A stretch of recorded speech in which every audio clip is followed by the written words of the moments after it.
Bonjour à tous et bienvenue à l'exercice de formation de Pamir. L'exemple que nous allons traiter est un bâtiment équipé d'une tour centrale qui possède une altitude plus haute que les bâtiments périphériques. La particularité de ce projet est que nous allons jouer sur l'option de troncage avec une fixation par sabot et une fixation par prolonge d'entrée dans le mur. Pour trouver l'exercice sur le site Mitech, il faut se rejoindre sur le site support, aller dans l'information et sélectionner comble perdu, bloc de toit. Vous y retrouverez tous les tutoriels qui sont réalisés en format papier. Une fois cette étape faite, allez dans Fichier, Nouveau projet, puis renseignez le nom de votre projet.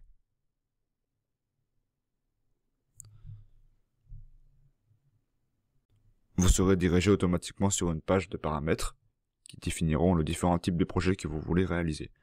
Dans ce cas-là, nous allons sélectionner comble perdu, avec les différents types de murs que nous laisserons par défaut. Nous sélectionnons queue de vache dans les différents types de pieds qu'il faut réaliser.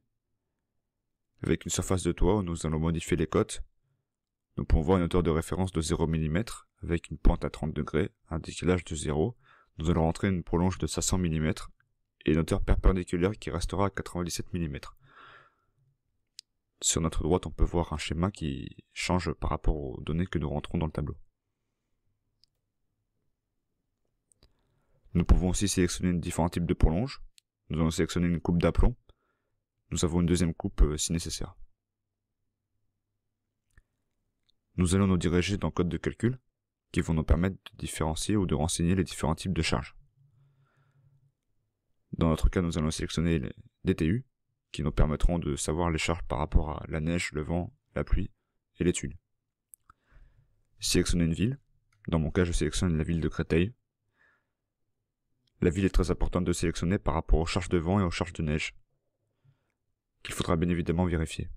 Nous pouvons voir les charges permanentes qui sont renseignées ici en newton par mètre carré, avec le type de couverture, de plafond, plafond exposé, etc.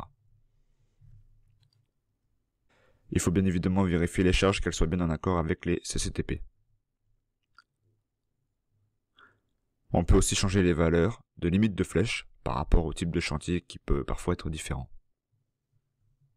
Une fois cette étape réalisée, cliquez sur OK. Vos paramètres sont définis.